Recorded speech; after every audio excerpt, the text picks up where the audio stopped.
शब्द संस्कृति के इस मंच पर आपका स्वागत है। कभी कभी लगता है कि शब्द भी मनुष्यों की तरह होते हैं, जन्म लेते हैं, चलते हैं, समय की धूप और छाँव में बदलते जाते हैं। वे भी यात्राएं करते हैं, किसी सभ्यता की गलियों से निकलकर दूसरी सभ्यता के बाजारों में पहुंचते हैं और चलते चलते अपनी परिभाषा बदल लेते हैं। आज हम दो विशिष्ट शब्दों और उनके बहाने कुछ और शब्दों की एक ऐसी यात्रा पर निकलेंगे जो भटकने, चलते रहने की भावना का अपने अपने रंग में जैसे कोई कोलाज बनाते हैं। उन दो शब्दों का नाम सुनते ही एक अलग ही दुनिया उभरने लगती है। एक शब्द है संस्कृत का यायावर और दूसरा है फारसी उर्दू का आवारा। इन शब्दों के इर्द गिर्द के कुछ और भी शब्द हैं, जैसे कि फकीर, बंजारा, घुमक्कड़, पर्यटन, फक्कड़, आशिक, रफीक, लामजहब, बेघर और सैलानी। इन शब्दों की भी रोचक सभ्यतागत शिनाख्त हम करेंगे। कुछ रोचक प्रसंग भी होंगे ताकि इन शब्दों का मर्म आपके मनोमस्तिष्क में ठीक से बैठे और ये शब्द आपके दिल में उतरकर आपकी अपनी अभिव्यक्ति के शब्द बन जाएं। लेकिन ज़रा रुकिए, आगे बढ़ने से पहले एक ज़रूरी बात करनी शायद ज़रूरी है, क्योंकि ऐसे तमाम शब्दों पर मैं पहले भी लिखता रहा हूँ, पर आज यहाँ इनकी चर्चा करनी पड़ रही है तो इसकी एक ख़ास वजह है। इसी के साथ यह भी सचेत कर दूँ कि यह चर्चा थोड़ी लंबी चलेगी। यदि 2-4 मिनट सुनने के मूड वाले हों तो बेहतर है कि आगे मत सुनिएगा। शुरुआत थोड़ी उबाऊ हो सकती है, पर हाँ, जैसे जैसे आप आगे बढ़ेंगे बात रोचक होती जाएगी और अंत तक जाते जाते आपको लगेगा कि पूरे विषय पर भरपूर ज्ञानवर्धक बात वास्तव में रही।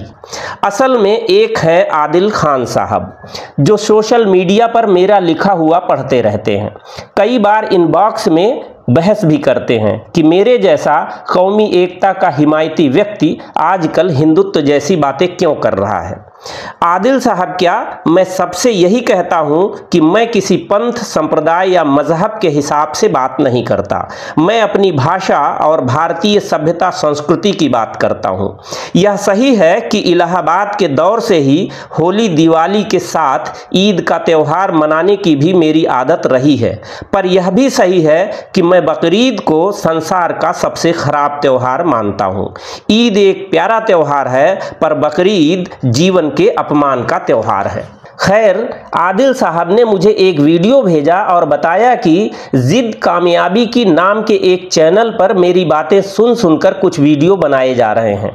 इस चैनल पर किसी का नाम तो नहीं है, पर आदिल साहब ने पुराने वीडियो से खोजबीन कर स्क्रीनशॉट भेजा कि शायद चैनल चलाने वाले सज्जन का नाम मोहम्मद अजहर है।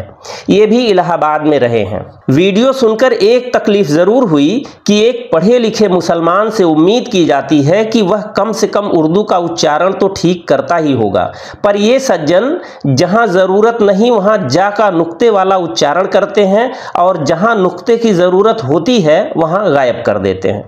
मेरे जैसे व्यक्ति का उच्चारण खराब हो तो समझ में आता है, क्योंकि लंबे समय तक चली ब्रोंकाइटिस की वजह से मेरे वोकल कॉर्ड में खराबी है, तो कई बार कई चीज़ों को बोलने में परेशानी होती है। फिर भी जोर ज़बरदस्ती मैं बोलता ही हूँ।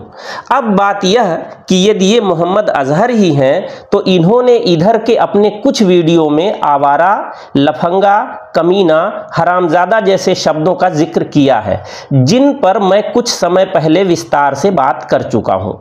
डिस्क्रिप्शन में लिंक दे दूंगा, उसे क्लिक करके आप सुन सकते हैं। जो भी हो, इसके बावजूद मैं इसे चोरी नहीं कहूँगा, क्योंकि ये शब्द कोई मेरे अपने शब्द नहीं हैं। मैं भी लोगों को बोलते सुनता हूँ, तो जिन शब्दों पर ध्यान जाता है उन्हें स्पष्ट करने की कोशिश करता हूँ। शब्द शब्द हैं, इन पर कोई भी बात कर सकता है। मैं तो यहाँ तक कहता हूँ कि यदि किसी को नया शब्द न सूझे तो ऐसे सैकड़ों शब्द मैं सुझाने को तैयार हूँ।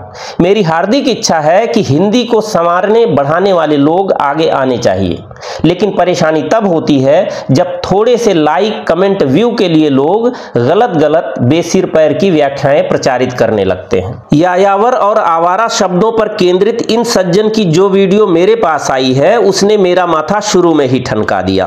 वीडियो के शुरू में एक शेर बोलते हुए इन्होंने कहा कि जब वे अपनी तैयारी के दौर से गुजर रहे थे तो उन्होंने खुद ये लाइनें लिखी थीं। ये पंक्तियां सचमुच शानदार हैं, पर अरसे से जाने कितनों की जबान पर घूम रही हैं। अब आप सुनकर बताइए कि ये किसकी हैं। पंक्तियां हैं, फिरता हूं दरबदर मगर आवारा नहीं हूं मैं, हालात का मारा हूं मगर बेचारा नहीं हूं मैं, हंस मत ऐ जिंदगी मुझे गिरता हुआ देखकर, फिर से खड़ा हो जाऊंगा अभी हारा नहीं हूं मैं। इन पंक्तियों के बारे में तमाम जगहों पर मशहूर शायर राहत इंदौरी का नाम मिलेगा तो कुछ और जगहों पर कुछ और नाम से ये लाइनें मिल जाएंगी। कहीं किसी मुशायरे में कोई शेर कह दिया जाए और किसी मुकम्मल गजल या जिल्द का हिस्सा ना हो तो ऐसा ही होता है। अमर उजाला अखबार ने अपनी वेबसाइट पर इसे किन्हीं अंशुमन दीक्षित के नाम से प्रकाशित कर रखा है। वैसे इस रचना में कहीं कहीं फिरता शब्द के बजाय घूमता है और मगर के बजाय पर है। सबसे पहले क्या लिखा गया पता नहीं, लेकिन शब्दों के हेर फेर में बाहर के जानकार को मीटर की हल्की सी गड़बड़ी भी साफ पता चल जाएगी। जो भी हो, एक दो शब्द तो लोग ठीक से याद न रहने के कारण भी कई बार इधर उधर करके अक्सर बोल ही देते हैं, लेकिन एक दो शब्द इधर उधर करने से कोई रचना किसी और की नहीं हो जाती। ऐसा हो तो अब तक जितना साहित्य लिखा गया है उस सब पर बड़े आराम से हम आप में से कोई भी अपना नाम चस्पा कर सकता है। इससे आप समझ सकते हैं कि हमारे हिंदी पढ़ा रहे लोगों का हाल क्या है। मशहूर लोगों की मशहूर रचनाएं डंके की चोट पर चुरा ली जाती हैं, और यदि ये लाइनें पहली बार इन सज्जन ने ही लिखी थीं तो उन्हें एक अच्छी रचना के लिए सचमुच बधाई। प्रसंग आ गया है तो बता रहा हूं कि मैंने कई लोगों को देखा है जिन्होंने अपनी पूरी पीएचडी दूसरों की नकल करके कटिंग पेस्टिंग की कला से पूरी की है। दो प्राणी तो ऐसे हैं जिन्होंने मेरी लिखी किताबों से सामग्री उठाकर अपनी पीएचडी में शामिल कर लिया। मेरी लिखी कई चीजों को लोगों ने फेसबुक से उठाकर अपने नाम से छपवा लिया। मैं चूंकि सोशल मीडिया पर पोस्ट के रूप में कई बार 3-4 हजार शब्दों तक भी लिखता रहा हूं तो साहित्य चोरों की जैसे लॉटरी लग जाती है। अब चूंकि मेरी मित्र सूची में नामचीन प्रबुद्ध लोगों की संख्या काफी है तो चोरी का पता भी देर सबेर चल ही जाता है। एक सज्जन के बारे में पता चला कि उन्होंने मेरे लिखे को अपना नाम देकर विदेश यात्राएं भी कर लीं। कई वर्षों से तो खैर मैंने लिखना पढ़ना लगभग बंद कर रखा है, पर इलाहाबाद विश्वविद्यालय में जब मैं परा स्नातक का विद्यार्थी था तो अखबारों में अक्सर लिखता रहता था। उसी दौर में नवभारत टाइम्स में छपे मेरे एक लेख साहित्यकारों के तीर्थ में साहित्य का चकला घर पर देश की संसद और एक अन्य लेख तोड़ना ही होगा सरकारी जुए का तिलिस्म पर उत्तर प्रदेश की विधानसभा में हंगामा हुआ। राम सेतु का चर्चित रहा मुद्दा भी पहली बार अमर उजाला अखबार के जरिए मेरी ही कलम से निकला था। खैर, इलाहाबाद के दौर में उस समय मेरी उम्र वाले कई मेरे साथी और इलाहाबाद विश्वविद्यालय के विद्यार्थी पत्रकारिता और लेखन सीखने के लिए मेरे पास आते रहते थे। उन सब का ख्याल करके पत्रकारिता की एक कार्यशाला में बंटवाने के लिए तब मैंने एक छोटी सी किताब लिखी थी, सफल लेखन के सूत्र। बाद में पुस्तिकानुमा यह पुस्तक प्रभात प्रकाशन से छपी मेरी एक पुस्तक में शामिल भी हो चुकी थी, पर एक सज्जन के पास यह वर्षों तक पड़ी रही तो उनके मन में शायद आया कि संत समीर तो ठहरे सीधे सादे आदमी, उन्हें तो अब इस छोटी सी किताब के बारे में कुछ याद भी ना होगा, तो इसका फायदा खुद क्यों ना उठा लिया जाए। उन सज्जन ने कहां कहां इसे इस्तेमाल किया पता नहीं, पर जब एक वेबसाइट पर यह उनके नाम से छपी तो मेरी निगाह में आ गई। संयोग ही है कि उस वेबसाइट के मालिक इंटरनेट की दुनिया में हिंदी को बढ़ावा देने वाले शुरुआत के 4-6 प्रसिद्ध लोगों में से एक थे रवि रतलामी। रतलामी जी मुझे जानते ही थे तो उन्होंने उन सज्जन का अता पता मुझे उपलब्ध करा दिया। बाद में वे सज्जन क्षमा याचना करने लगे तो मैंने भी सोचा छोड़ो हटाओ जाने दो। चलिए छोड़ते हैं इन सब बातों को, प्रसंगवश अपनी थोड़ी तारीफ कर ली, इतना बहुत है। बहरहाल मैं मोहम्मद अजहर साहब को धन्यवाद देता हूं कि उनके नाते मुझे इन शब्दों पर चर्चा करने का ख्याल आया। यह विमर्श कुछ लोगों के ज्ञान में वृद्धि करने वाला बना तो आप समझिएगा कि इसमें उनका भी योगदान है। अब बात करते हैं यायावर प्रसंग की। यायावर की बात करते हुए इन सज्जन ने कहा है कि यह फारसी का शब्द है। इनके हिसाब से यायावर उर्दू के रास्ते होते हुए हिंदी में आया। वास्तव में यह अद्भुत ज्ञान बड़े बड़े भाषा शास्त्रियों को बेहोश करने वाला है। सबसे बड़ा सवाल तो यह है कि यदि यायावर फारसी से आया तो भारत के उन ग्रंथों में इसका उल्लेख कैसे हुआ जो फारसी अदब की शुरुआत से भी पहले लिखे जा चुके थे। इसके अलावा मैंने 20 अगस्त को एक वीडियो में कमीना, लफंगा, हरामजादा जैसे शब्दों पर बात की थी। इन्होंने एक और वीडियो इन्हीं शब्दों पर बनाया है, पर मौलिक व्याख्या करने के चक्कर में अच्छा बताते बताते भावार्थ को कुछ गलत ढंग से इधर उधर घुमा भी दिया है। ऐसा लगता है कि यायावर के फारसी से निकलने के बारे में कुछ लोगों को इतिहास की पढ़ाई से भी भ्रम पैदा हुआ है। IAS, PCS, UPSC जैसी प्रतियोगी परीक्षाओं की तैयारियों के लिए इतिहास में एक अध्याय पढ़ाया जाता है जिसे यायावर साम्राज्य कहते हैं, यानी ऐसे साम्राज्य जो यहां वहां घूमते रहने वाले घुमक्कड़ लोगों ने स्थापित किए, जैसे कि चंगेज खान या मंगोलों के साम्राज्य या कि हूणों के साम्राज्य।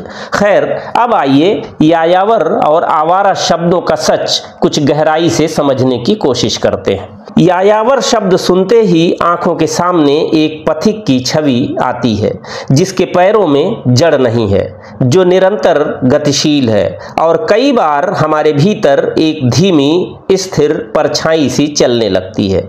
वह परछाई किसी साधु की, किसी ऐसे मनुष्य की होती है जिसे किसी निश्चित ठिकाने से बंधना स्वीकार नहीं है। वास्तव में यह मूल रूप से संस्कृत का शब्द है। यह या धातु से बना है जो शब्दों में गति का अर्थ भरता है। या गत्यर्थे अर्थात जाना, गतिमान होना। या धातु से ही यात्रा शब्द बना है। इसी से याइन बनता है जो पीछे पीछे चलने या कहें अनुयायी का अर्थ देता है। या धन्यंग द्वित्व धनवरच बराबर यायावर, अर्थात जो निरंतर चलता रहे, इधर उधर भ्रमण करता रहे। यह केवल भाषाई व्युत्पत्ति नहीं, यह एक जीवन दर्शन की भी अभिव्यक्ति है। महाभारत के आदि पर्व में इस शब्द का उल्लेख मिलता है। महाभागस तस्मिन् यमजन यायावर कुले। सोचिए, किसी वंश का नाम ही यायावर रखा गया। इतना गहरा रहा यह जीवन रूप कि यह खानदान और परंपरा का नाम बन गया। भट्ट काव्य में भी हमें यायावर की छवि मिलती है। यायावराह पुष्प फलेन चान्ये प्राणर चुररिया जगद अर्चनीयम।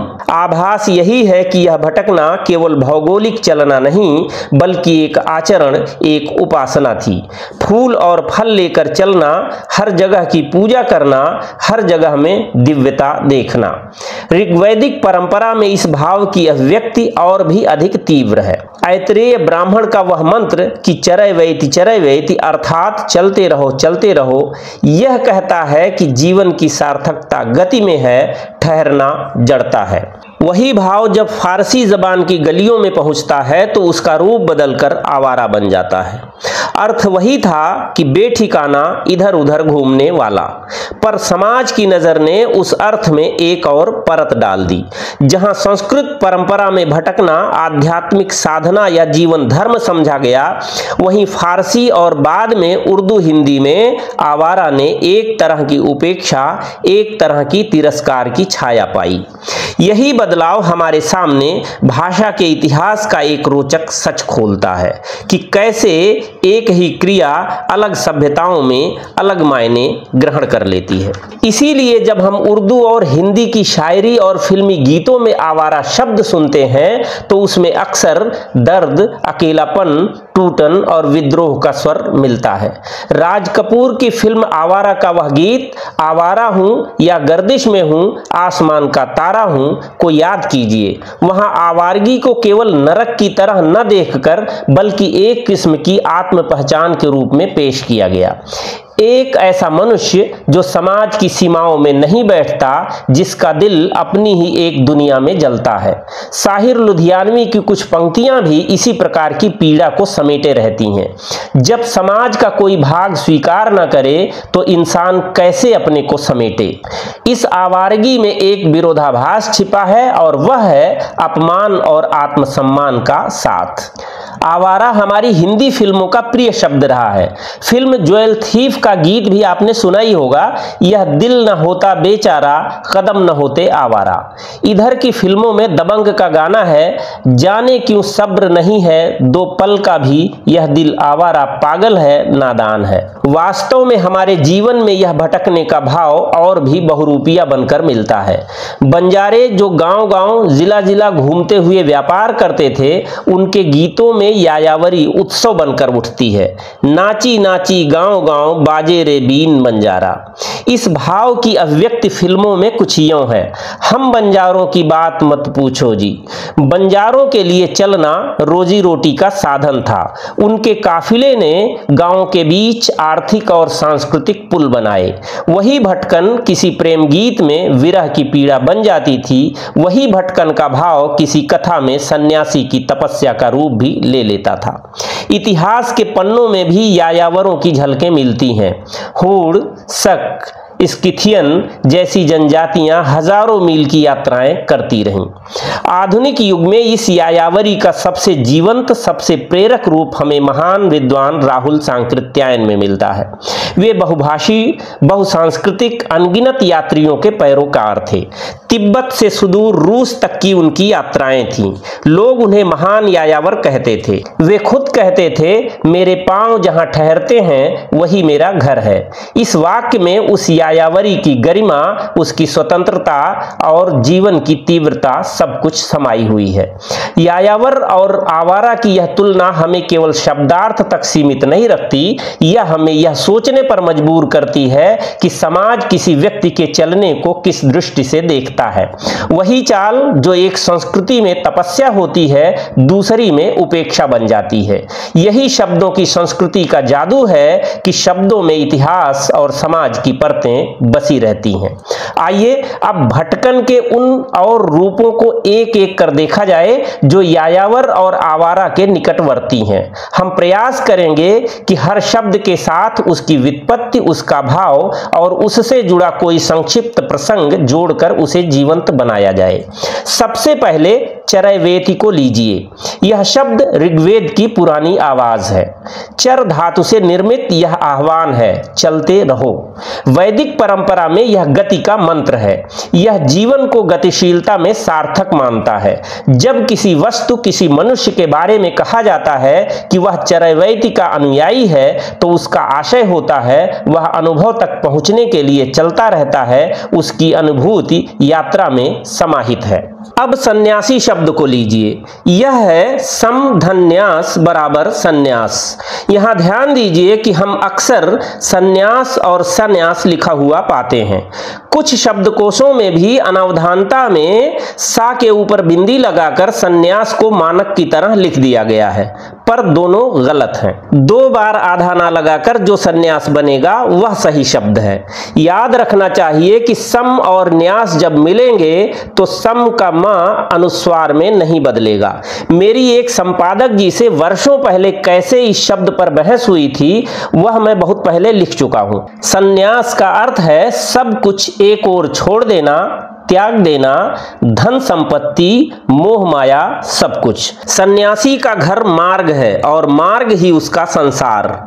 उसका चलना त्याग और वैराग्य से भरा रहता है। किसी गांव की गलियों में जब कोई सन्यासी दिखता था तो लोग उसे सिर्फ भिक्षा लेने वाला नहीं समझते थे, बल्कि उसके आने को आशीर्वाद मानते थे। सन्यासी की यात्रा ज्यादातर भीतर की होती थी, पर बाहर की तीर्थ यात्राओं से भी उसकी आत्मा निखर करती थी। अब इसी के आसपास के फकीर शब्द को देखिए। अरबी मूल का शब्द है फक्र, यानी निर्धनता। अपनी मर्जी से फक्र भाव धारण कर ले तो हुआ फकीर। सूफी परंपरा में फकीर वही था जो आर्थिक रूप से गरीब है पर आध्यात्मिक दृष्टि से धनी। फकीरों का भटकना दर दर प्रेम बांटने के लिए था। वे गीत गाते, दुआ पढ़ते, लोगों को करुणा का भाव सिखाते। किसी ने ऊपर नीचे करके उन्हें आवारा कहा, किसी ने पागल ठहरा दिया, पर समय के साथ वही फकीर दरवेश और संत बन गए, जिनकी याद आज भी जबान पर आती है। एक सूफी कथानक में आता है कि एक फकीर से पूछा गया, तुम दर दर क्यों घूमते हो? उसने कहा, मैं दरवाजा ढूंढता हूं। हर दरवाजे के पीछे एक दिल रहता है और दिल ही ईश्वर का घर है। यह जवाब बताता है कि फकीर की आवारगी एक खोज है, न कि बेठिकानापन।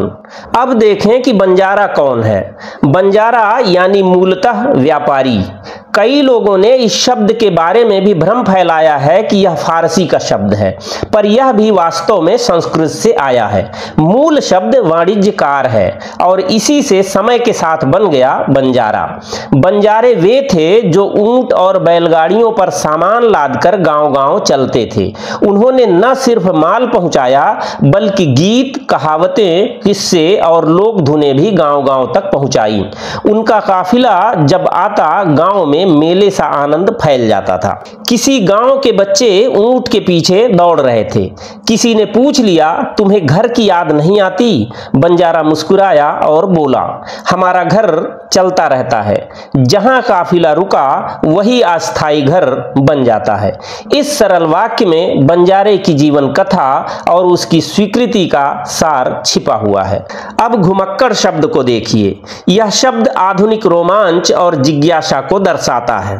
इसमें न तपस्या की कठोरता है, न समाज का निंदा भाव। इसमें है खोज और अध्ययन। राहुल सांकृत्यायन ने इस व्यवहार को गौरव दिया और खुद वे उसकी सजीव परिणति बने। उन्होंने साबित किया कि घूमना शिक्षा हो सकती है और घुमक्कड़ व्यक्ति दुनिया का दर्पण बन सकता है। पर्यटन शब्द में भी यायावरी और घुमक्कड़ी का भाव है। यह संस्कृत का ही तत्सम शब्द है। परि अट धन लुट बराबर पर्यटन, अर्थात चारों ओर घूमना। पहले तीर्थाटन महत्वपूर्ण था, अब भी है, पर अब पर्यटन का प्रचार अधिक चल रहा है। आज इसका अर्थ मनोरंजन और आत्मखोज दोनों बन गया है। फिर भी जड़ वही है, चलना, देखना, समझना। इन तमाम शब्दों में एक समानता है और वह है गति। भिन्नता है तो इनकी सामाजिक परतों की। कभी गति को श्रद्धा मिली, कभी काम मिला, कभी उपेक्षा और कभी महिमा। भाषा यही बताती है कि हम किसी क्रिया को जिस दृष्टि से देखते हैं वही उसका अर्थ बना देता है। एक बार एक साधु हिमालय से गंगा तक चलते हुए पहुंचा। किसी ने उससे पूछा, अरे महाराज, आप कहां जा रहे हो? साधु ने आंखों से दूर क्षितिज की ओर देखा और बोला, मैं तो बस जा रहा हूं, रुकना मेरे लिए संभव नहीं। रुक गया तो मैं ठहर जाऊंगा। उस साधु की यह बात यायावर जीवन की सच्चाई को स्पष्ट करती है। चलना ही उसका धर्म था। वही साधु यदि किसी फारसी बाजार में आकर बैठ जाता तो लोग उसे आवारा कहकर देखते, लेकिन उसका मन वही था, भीतर की यात्रा। मुहावरे भी इस भाव को समेटते हैं। हिंदी में कहते हैं दुनिया घूम आया, मतलब कि बहुत अनुभव पाया। उर्दू में कहा जाता है आवारागर्दी, यानी बेकार भटकना। संस्कृत कहती है चरैवेति, अर्थात चलते रहो। हर भाषा में भटकन है, पर हर भटकन का रंग अलग है। अब समय की झलक भी देख लें तो समझ में आ जाएगा कि क्यों यायावर फारसी से निकला शब्द नहीं हो सकता। महाभारत की रचना का मुख्य समय प्राचीन है, लगभग 4वीं शताब्दी ईसा पूर्व से 4वीं शताब्दी ईसवी के बीच। भट्ट काव्य का काल 6वीं 7वीं शताब्दी ईसवी के आसपास है। फारसी भाषा 3 बड़े चरणों में विकसित हुई। पुरानी फारसी, आकेमेनिड काल 6वीं 4वीं शताब्दी ईसा पूर्व। मध्य फारसी 3री सदी ईसा पूर्व से 7वीं सदी तक, सासानी काल और नई आधुनिक फारसी लगभग 9वीं सदी ईसवी से आई। इसका अर्थ यही है कि संस्कृत की यायावर परंपरा फारसी के आधिकारिक साहित्यिक रूप से बहुत पहले से मौजूद थी। आवारा जैसा अर्थ फारसी और बाद में उर्दू हिंदी में विकसित हुआ। दोनों में साम्य है, जीवन की गतिशीलता, पर उनकी विवेचना और सामाजिक अर्थ अलग अलग है।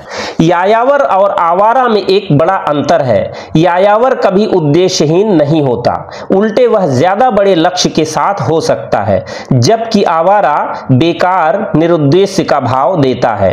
यायावर में एक सकारात्मकता है, साधुपन है, जबकि आवारा में ऐसा भाव नहीं है। ऐसा लगता है कि आवारा मुसीबत का मारा दुनिया का सताया कोई व्यक्ति हो। दोनों शब्दों का केंद्रीय भाव भटकना या घूमना है, लेकिन यायावर में भटकने का उद्देश्य होता है ज्ञान, खोज, यात्रा का आनंद, जबकि आवारा में भटकने का कोई उद्देश्य नहीं होता है। समय के साथ यायावर के घुमक्कड़ स्वभाव को हिंदी और अन्य भारतीय भाषाओं में आवारा के रूप में भी समझा जाने लगा, लेकिन नकारात्मक अर्थ के साथ। लोग अक्सर यायावर की सकारात्मकता को भूलकर उसे आवारा के व्यर्थ घूमने वाले अर्थ में प्रयोग करने लगे, और यह सही नहीं है। असल में मैं यह कहना चाहता हूं कि शब्द तो चलते हैं, पर वे हमें वह दर्पण दिखाते हैं जिसमें हमारी सभ्यता की तस्वीर उभरती है। यायावर और आवारा दोनों में भटकन है, पर एक में तपस्या और खोज है, दूसरे में कभी कभी उपेक्षा और तिरस्कार। पर याद रखिए, यह विचार समाज की आंख पर निर्भर है। वही आदमी जिसे आज कोई आवारा कहता है, कल किसी और राह से होकर महात्मा बन सकता है, और वही यात्री जिसे आज यायावर कहते हैं, वह इतिहास में किसी युग का निर्माता बनकर उभर सकता है। बात यह है कि चरैवैति चलते रहिए, और जब आप चलते रहें तो अपने भीतर की आवाज को सुनिए। वह बताएगी कि आपकी यात्रा किस दिशा में जाती है। क्या वह ज्ञान की ओर है, प्रेम की ओर है, व्यापार की ओर है, या किसी नए अनुभव की ओर। और जब कोई आपको नाम दे, यायावर या आवारा, तो उस नाम से पहले उस इंसान के भीतर झांक कर देखिए, क्योंकि शब्द का मूल्यांकन समाज का प्रतिबिंब है, पर आत्मा की गहराई कुछ और ही कहती है। अब तक हमने यायावर और आवारा की यात्रा देखी और उनके समीपवर्ती कुछ शब्दों पर भी दृष्टि डाली, लेकिन भाषा का खजाना इतना बड़ा है कि और भी कई शब्द हमारे सामने आ खड़े होते हैं, जो कहीं न कहीं भटकन, आवारगी और यायावरी के अलग अलग रंग दिखाते हैं। जैसे कि एक शब्द है बदमाश। यह फारसी से आया शब्द है, वास्तव में यह बदमाश है। बद का अर्थ है बुरा और मास का अर्थ है जीने वाला, जीविका वगैरह। संस्कृत का शब्द माश भी फारसी में माश के रूप में है, जिसका मतलब हिंदी वाला उड़द ही होता है। बहरहाल बदमाश शाब्दिक अर्थ में हुआ बुरा जीवन जीने वाला, बुरी जीविका के साथ जीवन बिताने वाला। लेकिन सोचिए भाषा ने कैसे खेल किया। वही बदमाश कभी गली मोहल्ले का डरावना चेहरा बन जाता है, तो कभी उर्दू शायरी में दिल का बदमाश कहकर एक शरारती सी मोहब्बत का रूप ले लेता है। शब्द का असली वजन समाज की आंखों में छिपा रहता है। इसी तरह शब्द है फक्कड़। यह फकीर से निकला है, और फकीर अरबी का शब्द है, फक्र से बना है, यानी निर्धनता।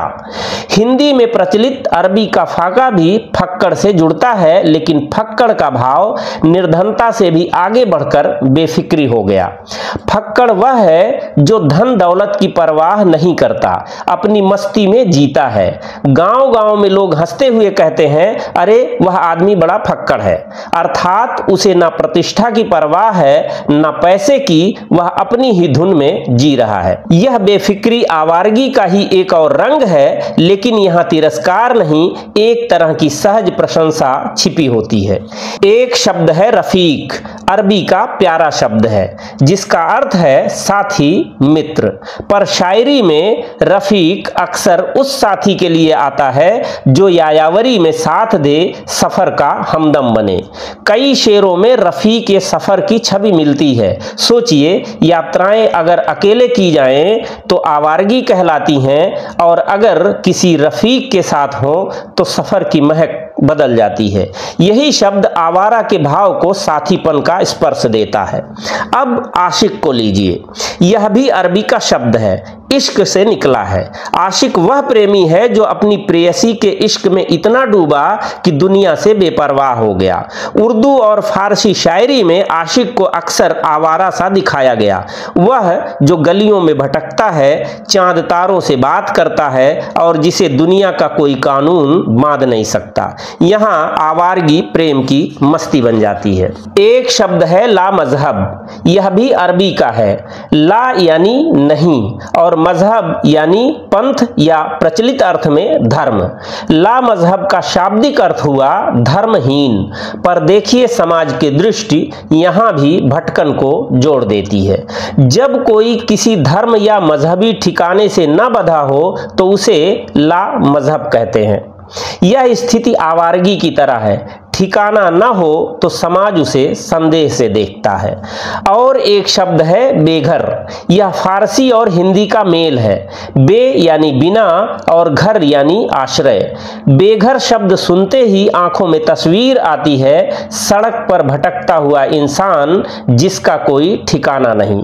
बेघर होना केवल भौतिक स्थिति नहीं है, यह एक भाव है समाज से कट जाने का, अपनी जड़ों से अलग हो जाने का। आप महसूस कर सकते हैं कि यहाँ भी आवारा की गहरी छाया दिखाई देती है। समापन करते करते सैलानी शब्द पर भी निगाह डाल लीजिए। यह शब्द अरबी के सैलान से बना है जिसका अर्थ है बहाव। सैलानी वह है जो बहाव में चलता रहता है। आज भी हम कहते हैं वह तो बड़ा सैलानी है, अर्थात घूमने फिरने का शौकीन। यह शब्द भटकन को नकारात्मक नहीं बनाता बल्कि रोमांच और खोज का रूप देता है। यहाँ भटकना बोझ नहीं, आनंद है। तो इस तरह बदमाश, फक्कड़, रफीक, आशिक, ला मजहब, बेघर, सैलानी, हर एक में कहीं न कहीं यायावरी या आवारगी का ही कोई न कोई रंग छिपा है। कभी यह अपराध है, कभी मस्ती, कभी प्रेम, कभी धर्म से मुक्ति, कभी घर से बेदखली और कभी यात्रा का रोमांच। यही भाषा का जादू है कि एक ही भटकन 100 छवियों में ढल जाती है।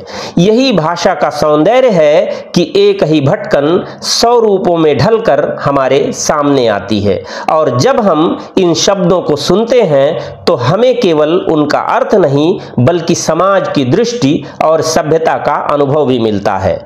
चर्चा थोड़ी लंबी रही पर मेरा ख्याल है कि आपको मेरी बात जरूर समझ में आई होगी। आज बस इतना ही। पूरी चर्चा धैर्यपूर्वक सुनने के लिए बहुत बहुत धन्यवाद।